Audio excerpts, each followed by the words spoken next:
Coming up on this week's Stifel Snow Show. Out of the gate, he's unstoppable and cementing his Alpine legend status at every turn. Swiss sensation Marco Odermatt is leaving us all a bit breathless. And raise your hands up for American Lauren Masuga. Her young World Cup career has swag, which we are seeing the fruits of on the speed circuit this season. And it's go time pretty much anywhere for para-alpine superstar Andrew Kurka. We've got the golden standard in sit skiing here in studio with us today.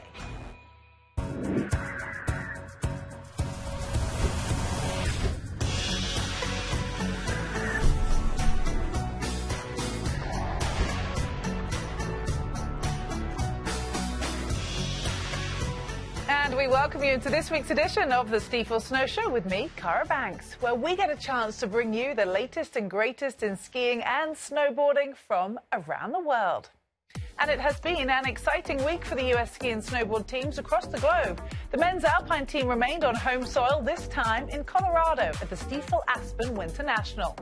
Meanwhile, in Europe, snowboard cross traveled to the Iberian Peninsula and Sierra Nevada in Spain, onto southern Finland and beautiful Ligety for cross-country and ski jumping, and Kvitfjell, Norway, where we'll get up to speed with women's alpine. Park City, Utah native Lauren Masuga scored her first Super G point at St. Moritz this season on the same course where she made her first ever World Cup appearance in this discipline in 2022. It's been an aggressive and progressive timeline for the 21-year-old American who is about to put it all out there again in Kvitfjell. Masuga's recent turn in Norway would see her start the Super G in a career-high bib number 4, an experience that allowed her to enjoy the clean course she's not been accustomed to when typically running back of the pack. She called it a game changer and was overjoyed with a 7th place finish that beat her 10th place earlier this season. The next day's Super G, she charged the course, carrying her speed to the bottom that kept her in the game until the end, with an extended stint in the leader's chair, ultimately resulting in a new Super G best finish of 5th place and guaranteeing her spot at World Cup finals. Well, Switzerland's Marco Odermatt is technically on a different planet, as even his own teammates will admit. This season, his universe has been about both starting and finishing on top. And whilst he would reign supreme in both giant slaloms again this past week, uncharacteristically, Aspen appeared to challenge the stars' alignment at each run's outset. Here's a closer look with our Steve Perino and Peekaboo Street.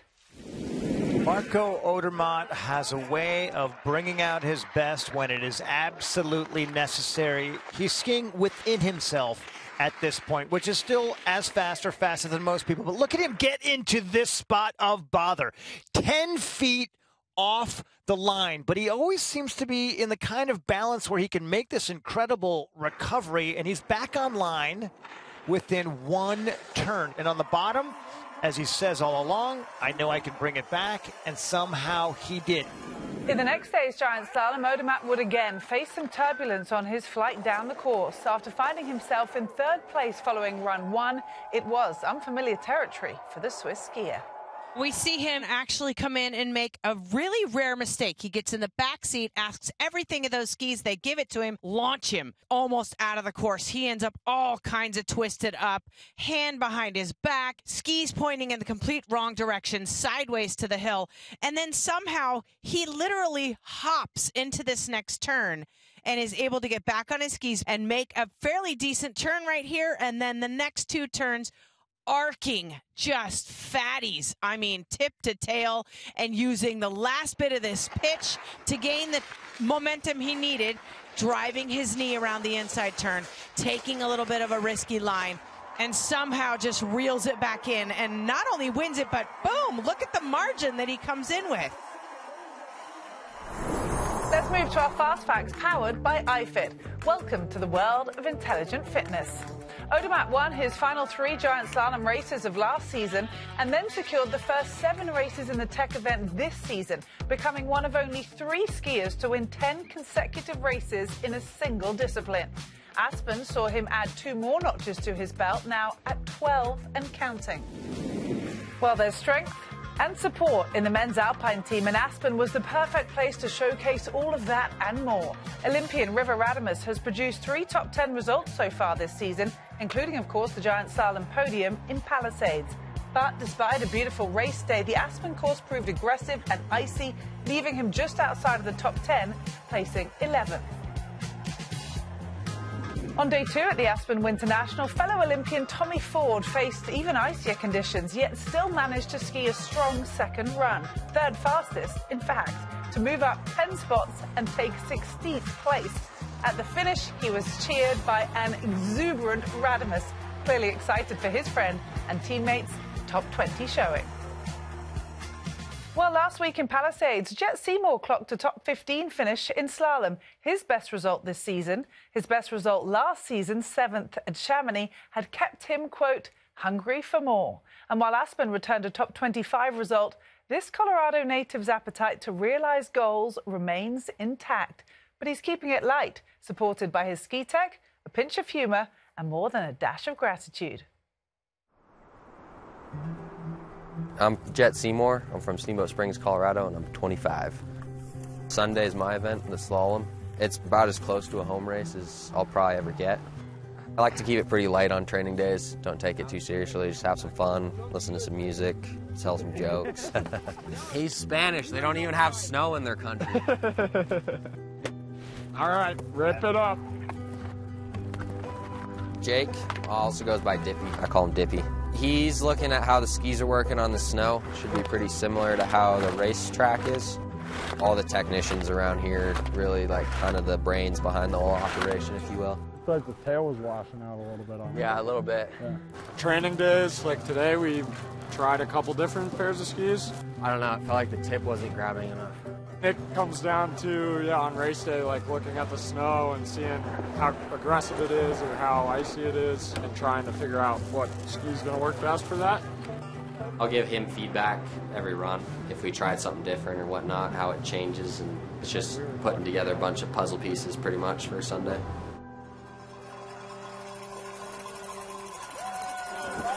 Punching up the edge, putting one last little palm on them. You want to find that line between too sharp and not sharp enough. And right in the sweet spot is what you're looking for, but now it's up to him. Jet Seymour qualifying for the second run for the second week in a row on the home U.S. snow.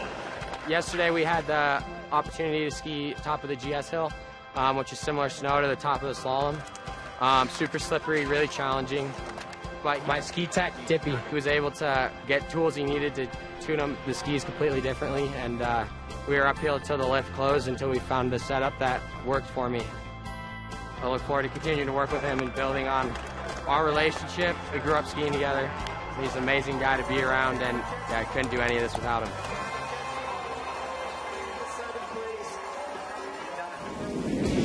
And up next, with all the best insight into the Alpine World Cup season and beyond, Mr. GS himself, yes, Ted Cantuck, Ted Ligety, will join us after the break.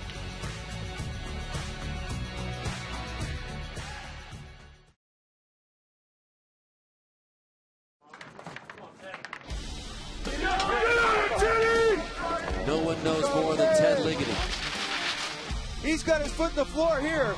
Ligety just shredded that first run. Finally. Watch this incredible performance. Just hold that lead. Hold that lead. Ligety has his giant slalom goal. A two-time Olympic gold medalist, he is one of the most successful skiers to come out of the Stifel US ski team, and he joins us now. Ted Ligety, thank you for being with us, and what a racing career you have had. It's a joy to speak with you today, and I'm fascinated to get your take on the World Cup circuit this season. So let's waste no time and get straight to Marco Odermatt, shall we? He seems unstoppable in GS, despite some wobbles recently, of course, in Aspen. Still managed to dominate both races. Can you tell us, how does that happen? Yeah, thanks for having me.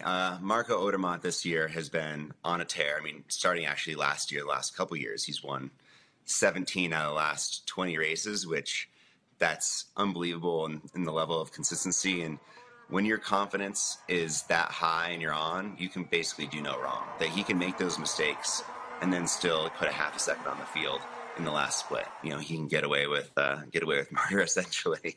Well, of course, this is the discipline where you were most dominant. So how would you describe his giant slalom style compared to yours? So my era, the course sets were definitely a lot turnier. Right now, the course sets are crazy straight. Most of the courses that we race on a regular basis year to year are 10 plus seconds faster than they were when I was racing, so way less turn shape. So my strength and how I skied was really trying to arc the whole turn top to bottom, like a really big C, whereas Odermatt does kind of more of a comma-shaped turn, which is definitely better suited for the current era of really fast straight course sets, which that was never my strong suit. So that's the main difference. I think what his superpower really is he has unbelievably good timing in a GS turn. Okay, well, on to the Americans. We've enjoyed following River Radamus. Tell us what relationship you guys have and how proud you were to see him make the GS podium in Palisades just recently. Yeah, so I was River's mentor, I guess, on the team, and we actually still stay in touch. I send him text messages here and there when I feel like he needs a little poke to get himself fired up. So we have a pretty close relationship, play a lot of pickup basketball in the summertime, and to see him get on the podium was awesome. I was actually there in person, so to be able to give him a hug, and it was really cool to see it live. And he could be in there challenging for podiums on a regular basis. It's just a matter of getting the consistency down, so hopefully that breaks the dam for him. Now, I have to ask you about Mikaela Shiffrin. We should see her back in Åre after taking really a good amount of time to rehab a knee injury that she sustained on that downhill course in Cortina earlier this season. It seems, Ted, like she's playing the long game tactically. What's your take? Mikaela's never started a race that she doesn't think she can win. So if she's ready to race, that means she's ready to win. She's always been super prepared. You know, even the rest of the normal human beings that race World Cup would race when we think there's a chance. She won't race unless she thinks it's an absolute almost certainty that she can win. So that must mean she's on track. Like Mikaela, you have 2 Olympic golds in alpine skiing. You're a 4-time Olympian. What an amazing career it has been just across the games alone. You got yours in 2006, of course, in the combined, and then in the GS in 2014 in Sochi. Tell us, what are some of the best Olympic memories of your career, Ted? Of course, winning in 2006 is definitely the highlight. I was a 21-year-old kid still living at home with my parents. I'd had a couple World Cup podiums at that point, but was far from believing that I was a medal contender in those Olympics. So to, achieve a childhood dream in my first go, in my first event, was shocking. I still pinch myself to this day. And then winning in 2014, totally different world. I mean, I was the big favorite. When I crossed the finish line after the second run in Sochi, and winning that giant slalom was both elation but also a huge sigh of relief. 2 very different feelings at the end of those races. Well, let's speak a bit about your personal life, Ted. You're a dad of 3 now, and even around your 2021 retirement, you cited family as a game changer for you. We've loved seeing some videos of you with your 3-year-old twins and 6-year-old boy Jax on the slopes. How much do you enjoy introducing them to the sport of skiing? Getting the kids out there this year has been super fun. Jax, the oldest, he's skiing everywhere in the mountain, trying to ski powder, skiing black diamonds. And then the twins becoming self-sufficient on the greens this year has been a real joy. It's opened up the mountain. No stopping the Ligety family. I love it. Ted, it's pure magic. Thank you so much for sharing so many great memories and your insight with us today. Yeah, thanks for having me. Up next, we have a Paralympic gold medalist in studio, plus the owner, operator, and yes, builder of his own Alaskan B&B, Andrew Kurka, with us next.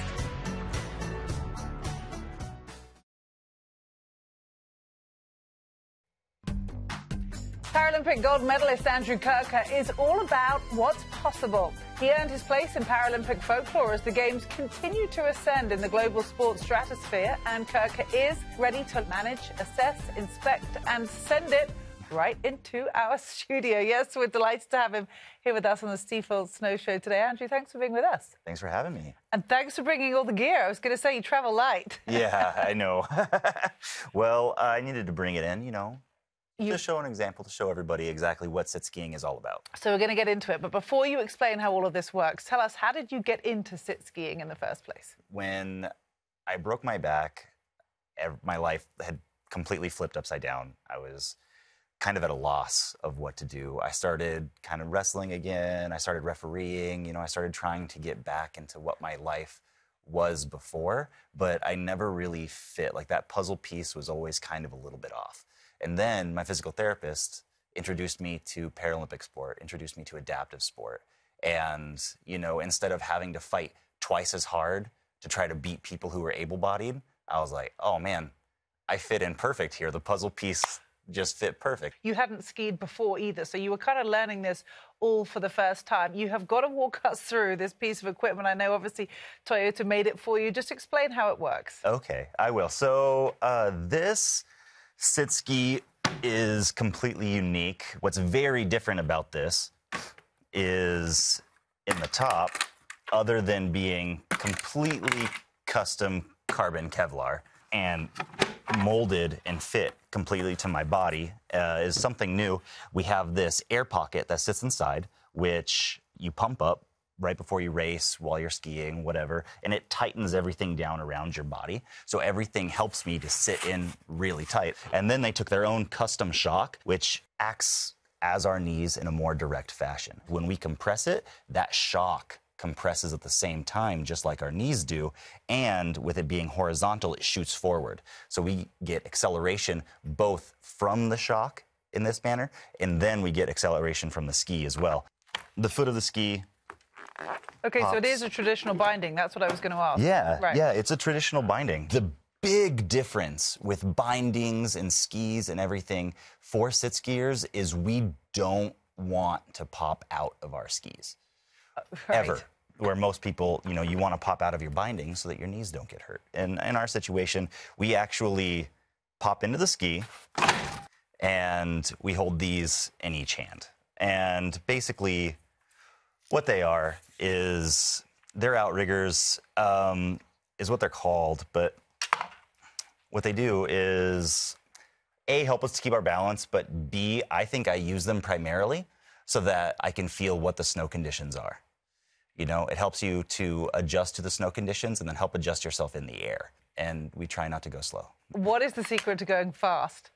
Some people say it's courage. I say it's stupidity. It's fearlessness and being willing to send it. If you want me to be technical, it's setting the edge in the fall line above the gate, gathering momentum and keeping it consistent from the top to the bottom. Technically, as far as ski racing is concerned. And, you've already had some great results this season. We saw you win the downhill in Cortina, of course. That must give you a lot of confidence, particularly seeing as you've been rehabbing an injury that you competed through in Beijing. That was outstanding, by the way. So where is your confidence as you look ahead to Cortina in a couple of years? So my confidence is really high right now. Personally, as far as the ski racing aspect is concerned, this year was a building season for me. I was coming back from the injury. I'm still building off of the injury. I went from being solidly one of the best in the world and being injured and being off for a year and some change and then coming back into ski racing. I wanted to build up. The fact that I won was very nice, but I'm still building from there. Next year, I'm aiming more for a globe. So kind of a bonus win almost as you prepare for the route back to the Paralympics. Speaking of the Paralympics, you're a huge part of it. What does it feel like to be a face of the Games, if you will? It feels really, really good, and mostly just from the aspect where I want to give back as an athlete. I see it as being a face for that difference, for that one child who's out there, who's trying to get into sport or who doesn't know that adaptive sport exists. That one kid that was like me, that was like, oh, I just got injured. I don't know what to do with my life. And hopefully they see me on TV, or hopefully they see a video of me on the internet and they say, hey, I want to do that. I want to beat that guy. And I encourage them to come beat me. We've got to talk to you about this Alaskan B&B that Andrew has. It caters to the disability community, but not only do you and your wife, Veronica, run this incredible venture, you actually built it too. Building this bed and breakfast was the best way that I could give back, both physically and emotionally. A friend of mine visited me and I took him out fishing and he said, why don't you do this for other people? And I said, I should. I really should. And I had this dream, but it clicked for me right then. You can have these fun experiences, and as an individual with a disability, I can pave the way for you. And I was just determined to do that. You have done that so seamlessly. And not only, you're a pilot as well, I understand? Yes. Yes, I am a pilot as well. Else. Well, so in Alaska, everybody flies. Okay. It's just kind of like, I'm basically a taxi. No one really cares. I'm just kidding. So really what it is it adds to that aspect of being able to show people with disabilities the world from a perspective of freedom. Your legs don't matter. It's freedom for people with disabilities.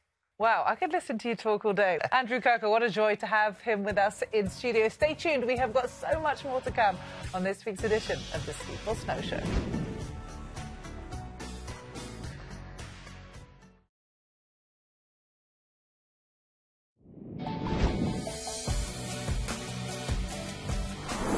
Hop now to Sierra Nevada, Spain, and some serious snowboard cross action where tough conditions did not deter Olympian Jake Vedder from securing third place for his second podium of the season.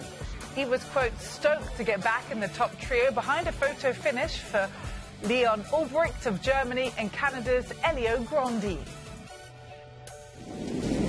On to Ligety, Finland, where the US cross-country ski team were coming off that epic Stifel Loppet Cup in Minneapolis. Rosie Brennan pushed through with everything she had in the 20K Classic. The two-time Olympian was able to pin a top 10 result in 9th and sits 5th in the overall standings. While still atop those standings, Jessie Diggins noted the variable conditions but still worked every inch of the course, and after a 21st place finish, congratulated the winner. And time for a girls' trip. The US women's moguls team were en route to Kazakhstan for World Cup competition, but in true freestyling form, made a pit stop to touch down in Bangkok. And that's all we've got time for on this week's edition of the Stifel Snow Show. Next week, we'll break down the one and only Michaela Schifrin's return to competition. Yes, she's back. We'll have all the news and more next weekend. From me, Cara Banks, it's bye for now.